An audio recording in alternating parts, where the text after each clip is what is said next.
Okay, so when we're thinking about social psychology, it fits with, it's a subdiscipline of sociology. And it works a little bit differently than most of the stuff we're going to look at. And that's mainly because it is in itself kind of a different way of thinking about social structure. So how this fits in is this is in some ways a certain perspective on social structure within sociology. So thinking about, sociology as a study of time, space, and social structure, symbolic interactionism is particularly interested in, or social psychology is particularly interested in, how we maintain social structure at a micro level.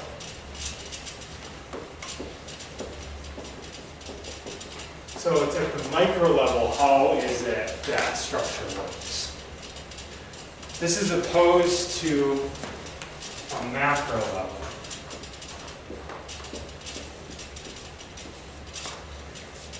And macro would be like our institutional perspective. So in the past when we've talked about social structure, we've talked about it as economies, politics, and things like that. At a micro level, at a social psychological level, we're mainly going to think about this in terms of things like the networks that we belong to. And these are not specifically network studies, but this is one way that social psychology will go about it.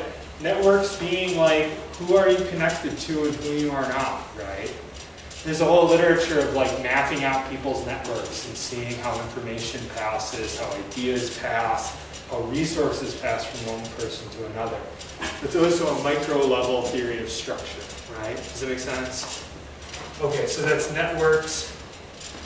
And what we are looking at more today are sort of like things like how language provides structure, right? How, and that's particularly language in the form of us interacting with each other. We're going to see interactions are a big thing within social psychology. It's mainly the study of human interaction, right? And then sort of the rituals of everyday life. Meaning, like, what are the rules at a very small scale that govern our day-to-day interactions with one another? Right? Because there's mostly what we do functions off of unspoken rules or norms. Right?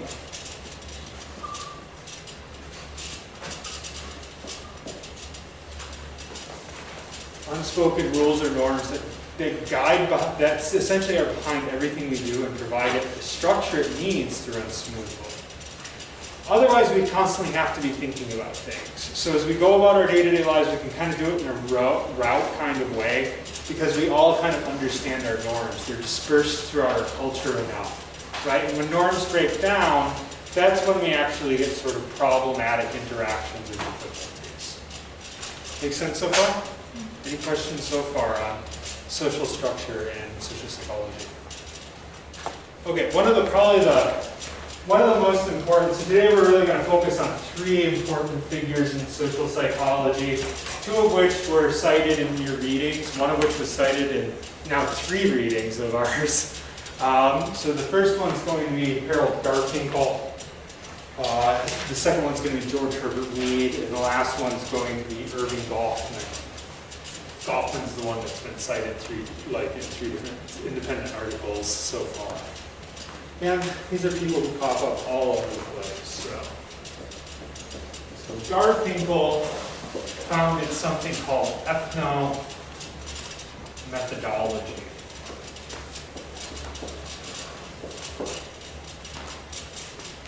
And ethnomethodology is sort of like the study of our defined situations, the situations that we understand what's supposed to happen are defined situations, and what happens when they break down.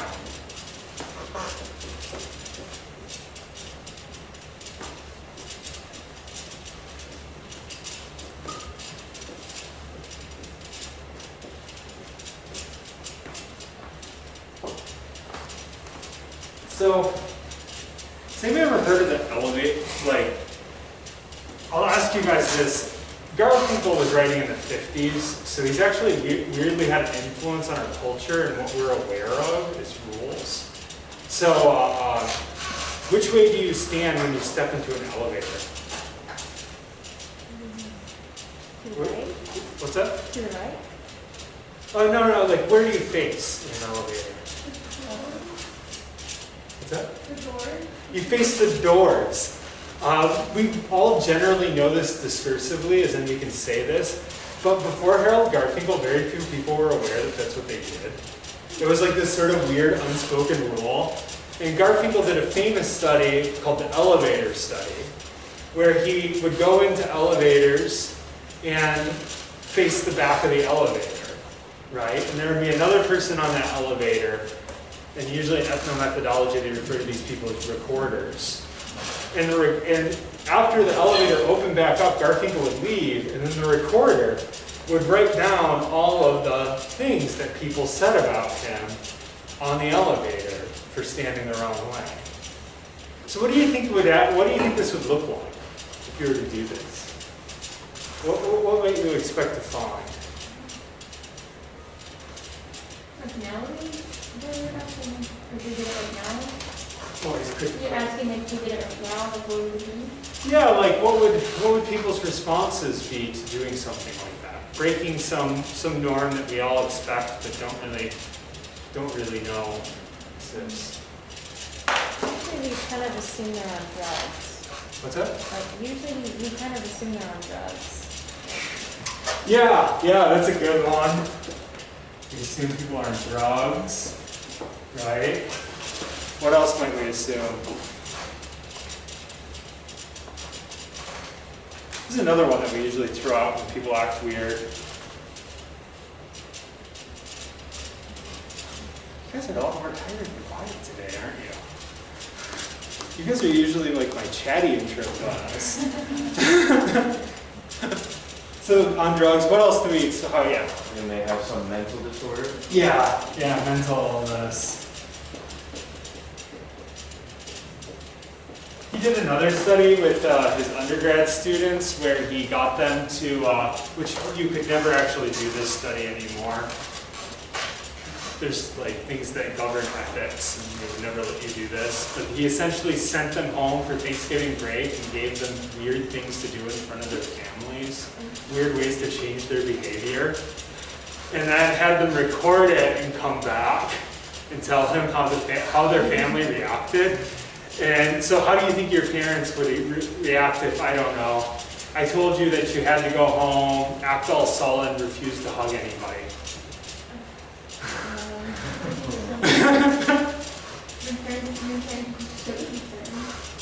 They would be so concerned. They would be like, are you okay? Do you need help? Yeah, so they might explain it through these two already, right? Like, oh, are they just depressed? Oh, are they on drugs? Right? They might be like, oh, maybe they're not doing very well in school and they're just feeling uncomfortable, or like maybe like ... happened, right? But generally people will find some sort of explanation for aberrant behavior. We can't just let aberrant behavior be ignored and not do anything about it. I read a recent study by another ethnomethodologist. There's this museum in California called the Museum of Jurassic Technology. Has anyone ever heard of this? It's kind of like a tourist trap. It's essentially a museum where everything in it is false and contradictory. So it's basically like a trick. So the audience goes in thinking that they're going into a museum. It looks like a normal museum. It feels like a museum. All the exhibits look like what you would expect to find, except they don't actually make sense, right? So what do you think people do on the other end of the Museum of Jurassic Technology?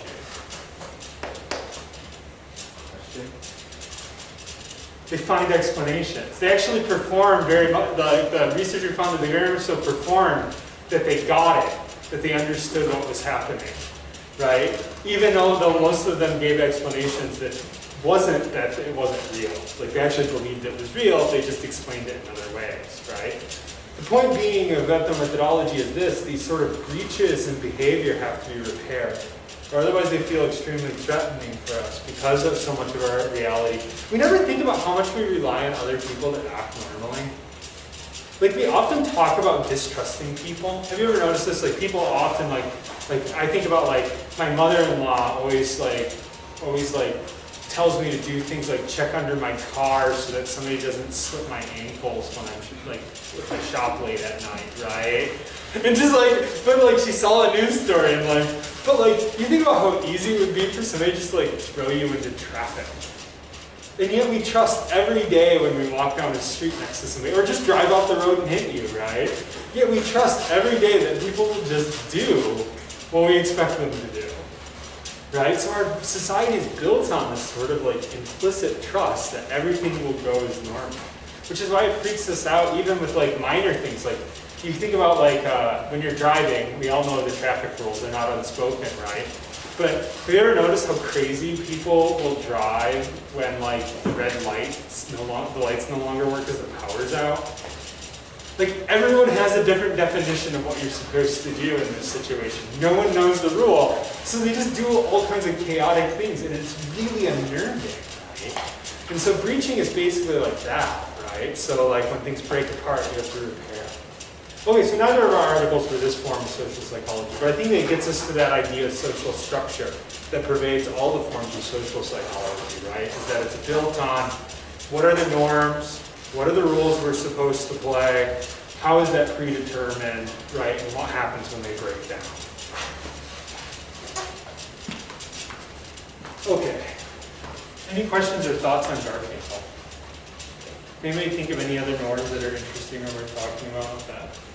Or situations where things break down like this? We're kind of like living in the heyday of these right now in some ways. Like a bunch of stuff, weird things are happening right now, you know, in our immediate reality, and often like it's constantly redefining. Like you think about like, yeah, exactly. We have to redefine what we do here. We redefine what we do in grocery stores and so on and so forth. And that's actually really threatening to most people in a lot of ways. I know I get anxious sometimes from it, and I don't even really know why, because I'm not actually all that afraid, right? Like, but just the new definitions of situation, you know, they bring something out. Any other thoughts, people? Yeah, go ahead. Yeah. So this is about Corona, of course. Yeah. About Corona. I'm from South Mississippi, and like over there, like up until when I left, people got really defensive about wearing masks.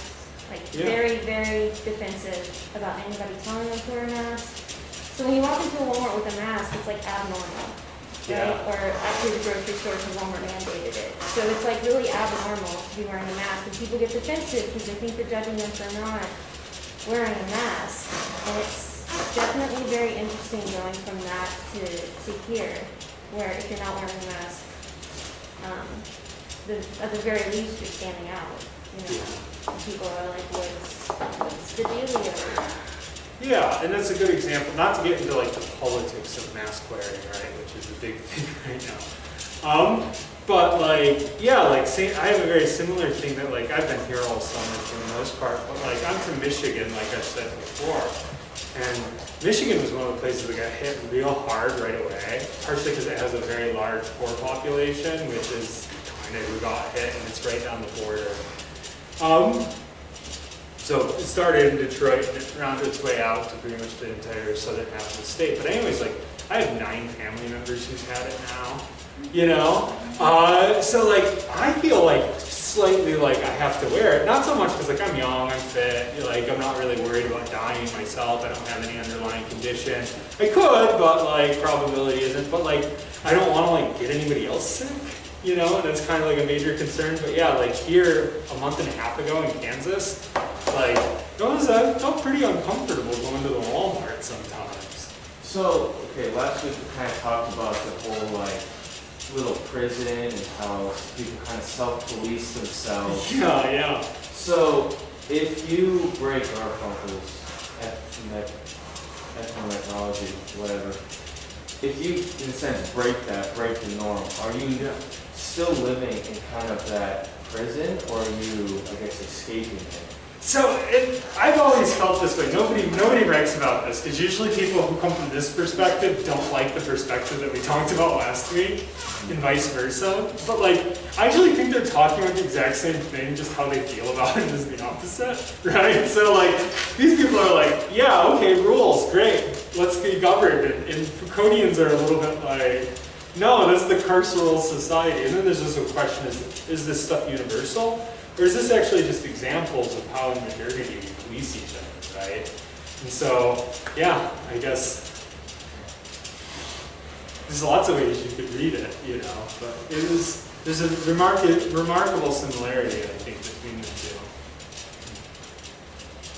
Other questions? And actually you've seen in social psychology kind of a shift to something a little more carceral, and I think we see that in our articles, right? With like the homeless youth, right?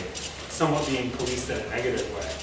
More focused on stuff like stigma, which we'll talk about on Wednesday. Other thoughts or questions? Gotta be sure to check the time. That clock's wrong.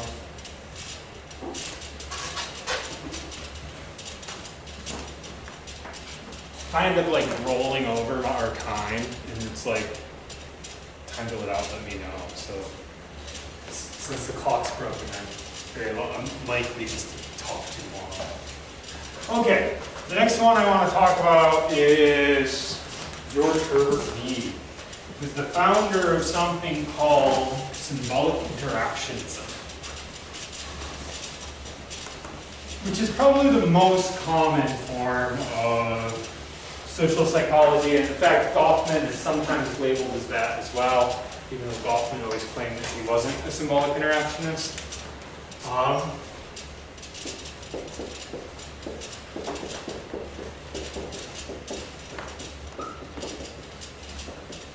And so George Herbert Mead, who's kind of interested in is, well, for Mead, we almost have to like get into a very different way of thinking about identity. Because we normally think about identity as, well, I'll put it this way. So if I was to tell you guys to go find yourself, like, what would you do? What are the things that people do when they go to find themselves? They travel. They travel. What else do they do? Yeah, might go to an exotic place. Do something that allows them to escape the pressures and stresses of the world. Yeah, they could. What might those be? Well, can we think of examples? Take time off the work. Take time off for work. Live in a cave. Go live in a cave. Go camping. I don't know, like. Go out of your comfort zone. Oh, it could be, yeah, exploring something new. That's kind of like the exotic thing. Yeah, exploring something new outside your comfort zone. Where does this assume that our knowledge of ourselves comes from? The world around us. Ah, maybe it's. I was trying to draw a division, but maybe there's something more similar. Where do we generally think our knowledge of ourselves? If you wanted to know more about yourself, where do we generally assume our knowledge of ourselves comes from? What people told us. What people tell us is what they think of us. This is the second class where this is a complete shift of what intro used to be like. Like, it used to be that everyone just assumed that they learned about themselves from like self-reflection. Do you guys? But like both of the classes today, like everyone's just been like, yeah, you learn from other people. It's like, oh, well, they're gonna take the bite out of it. Yeah. So the difference is traditionally within Western societies, we assume that our identity comes from inside. Like it's like we're born with it, right? Like to some degree, that's an internal thing. It has to do with our character as a person. But as you guys have already kind of said, right, like, symbolic interactionism actually assumes the opposite. It assumes that our identities come from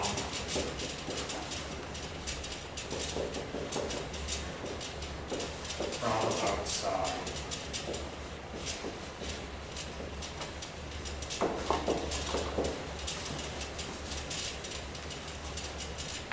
So, to get how this works with language, in particular for me, I think it's really, I'm going to start with something he talks about, which is the difference between a symbolic interaction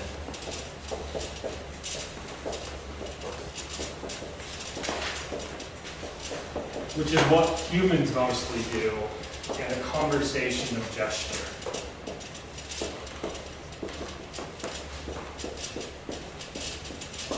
Which is predominantly how animals communicate, according to me. Has anybody here ever had a dog?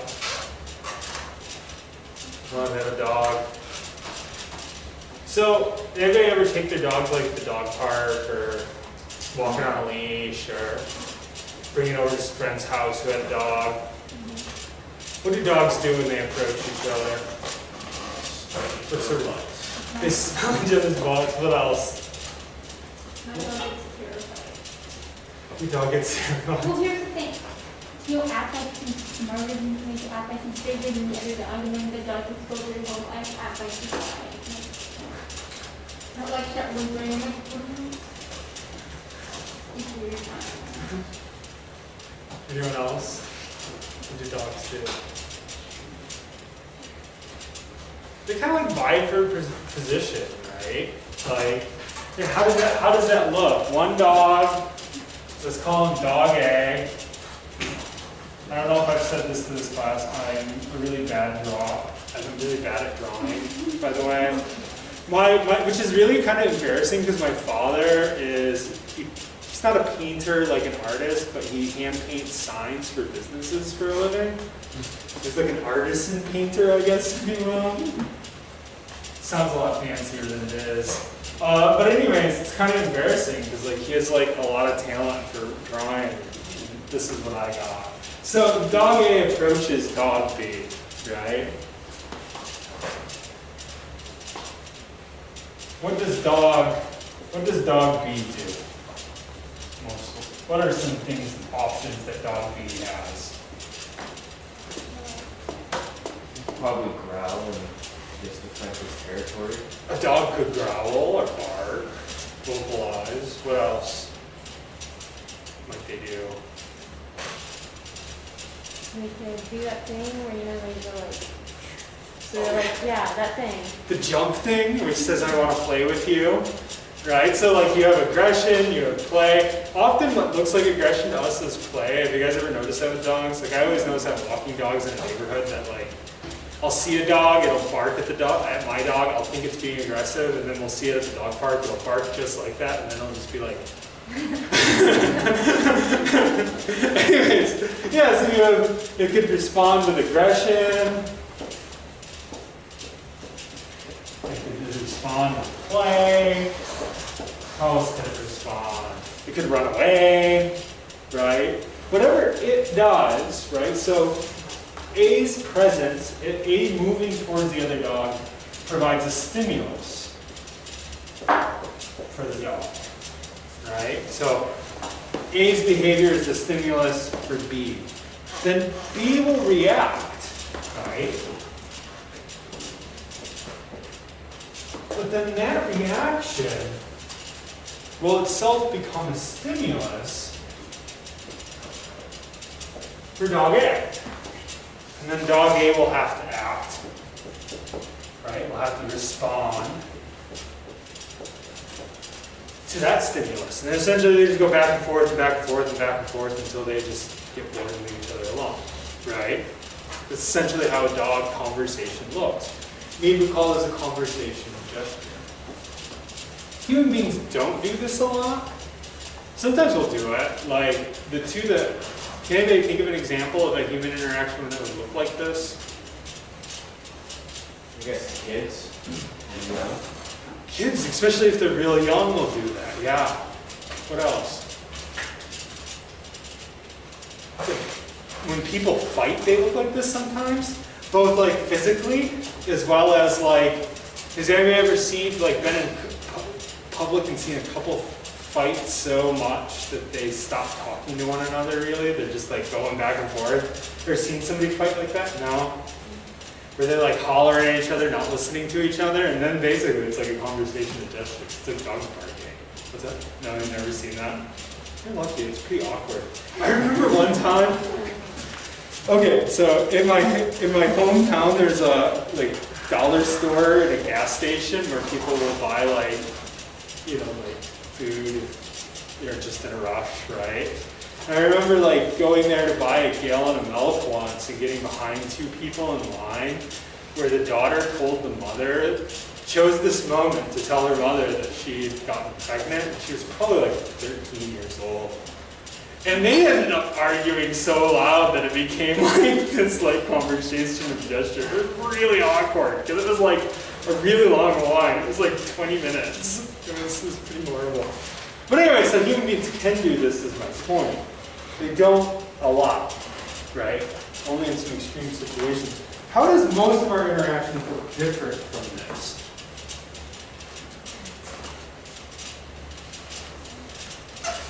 How does most of what we do look different from a dog, stimulus, response, that sort of We use our words. What's that? We use words. We use our words. Yeah, how does using your words differ from what a conversation of gesture is?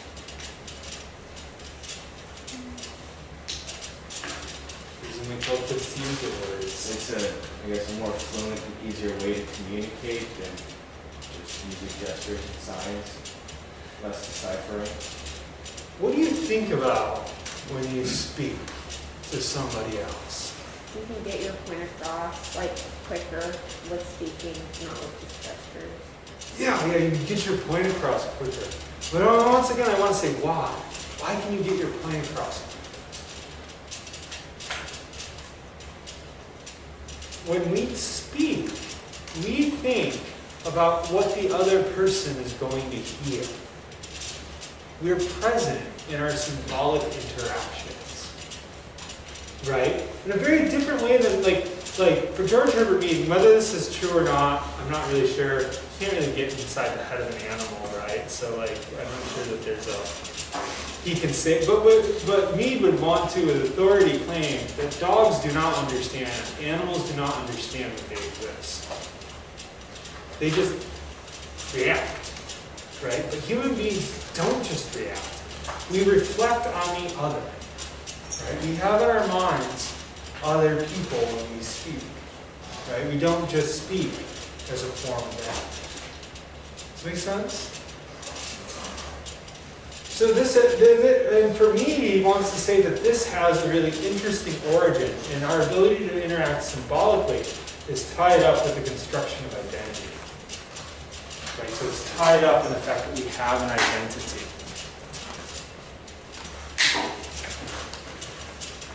Okay.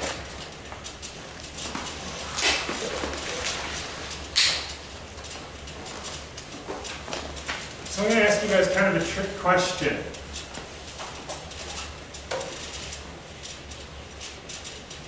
What's likely the first word that you know as a person?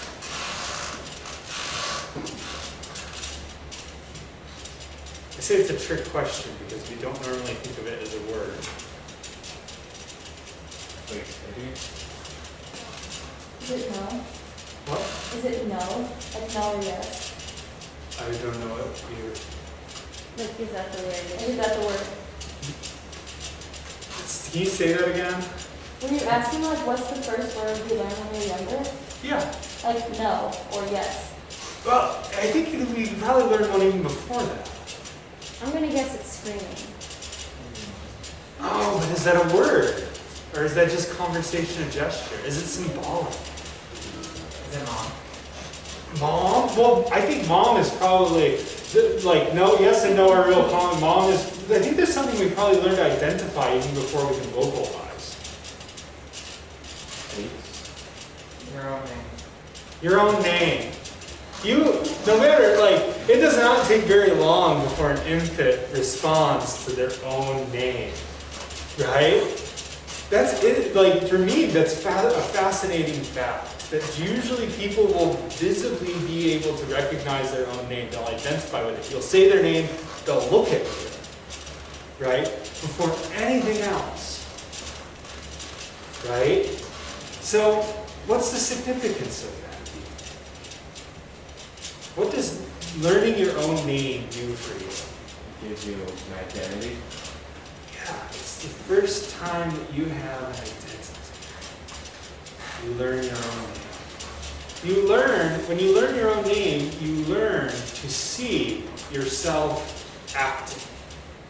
Right? Because now you have an object for yourself. Another way to put that is, this is like we are both a subject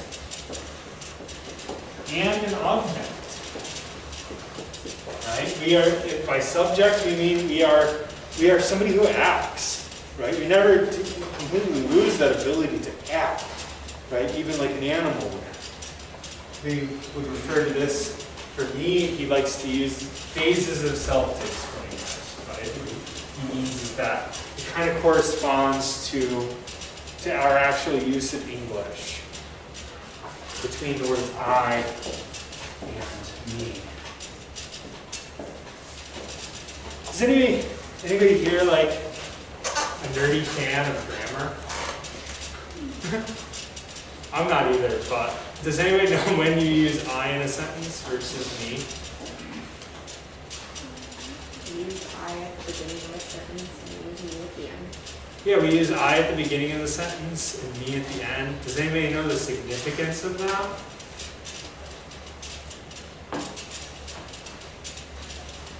So any time you use the word I at the beginning of the sentence, it's usually before a verb. Anytime you use me, it's after. Right? So one of them are subject and one of them are object. Does that make sense? So it's, I went to the store. I am the active agent in the sentence. A car hit me. I'm the passive agent in that sentence, right?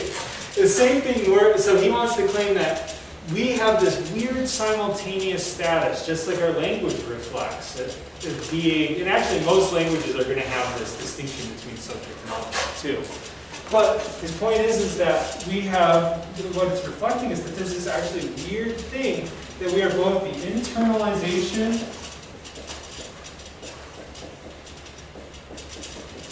of others' reaction, that we are object, and we are the actor, right? Who makes plans, who does things, etc., etc. They talk back and forth. Like, when I act, I still understand, like, when I'm standing up here talking, like, I don't know every word I'm going to say in advance. There's a certain, like, you know, free liberality to speaking, right? But I don't forget the fact that I'm teaching a course and that, you know, I have student evaluations coming up at the end of the semester and right? Like, so I both exist as the internalization of being other people's object and as myself an actor, a subject. Does that make sense? You see how that kind of works? And, yeah, go ahead. Can you see what we're supposed to do Yeah, then? yeah. As an object, we are usually often the things that people label us.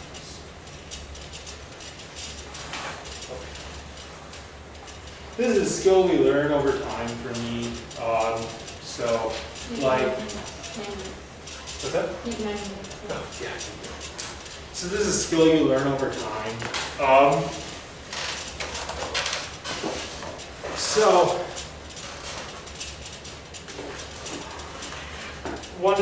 He likes to think of this as often being in stages, and I'm bringing this part up because the term generalized other gets used a lot in our second article for this week. Anyways, so when we're real young, according to me, we only have the ability to know a couple of people's roles, right? So we only have the ability to predict a couple of people. What kind of games do you play when you're really, really young? What are some really common things to play? Before you like can learn rules and stuff like that. What did your play look like as a child? Oh, that's really young. Well, that's actually interesting. Like, does that role continue to exist to a child after you put it right? But I'm thinking a little older than that. When they can speak, probably, but they don't. I Spy. I Spy. Wasn't where I was going. Hide and seek. Well, by the time, really, really little kids can't even play hide and seek, right? Because like, still have to follow rules. Have you ever tried to play hide and seek with a really little kid? I used to play hide and seek with a kid, and you had to hide, and basically you would just like, I'm trying to think of how this would go. I just stand behind the couch when completely visible, and then they pretend like they didn't see me. And then they go, I found you, right? But anything more than that, it was way too complicated. Which actually maybe speaks to learning like the role of playing it, but not actually the rules. Usually children will play something like they'll pretend to be parents in a house, or they'll pretend to be a doctor, or they'll pretend to be a fireman, or they'll pretend to be whatever, right? Imagination. Yeah, this sort of imagination play. And that early part is something that he likes to call the play stage. When then children mostly do this, is essentially what they're doing is they're learning roles. They're learning other people's roles, they're learning their own through anticipating what people will do, right? So you ask any child what their mom will think if they stole a cookie, they can answer you this, right? Because they have that established role. But if you ask a child what someone will think if they steal a cookie, they won't be able to answer you. Because they can only think through a set number of roles. This stage is replaced by what he calls the game stage, where we get a little more complicated, where we can learn multiple roles at once. We can think about how roles interact with one another. So at the game stage is when you learn to play things like sports, right? You can think about, anybody see real young kids play soccer ever? What do? Just hit ball. They all run to the ball all at once and run into each other, right? If they were bigger, they would hurt each other, but they can't, right? Because they're too small. At some point, right, though, they'll realize that, like, you know, there's different parts, they work differently, there's different roles, they work together, and you play together with them to make the game work, right? That would be the game stage. In the last stage, we finally gain the ability to for abstraction when thinking about human beings. Mead refers to this as the generalized other.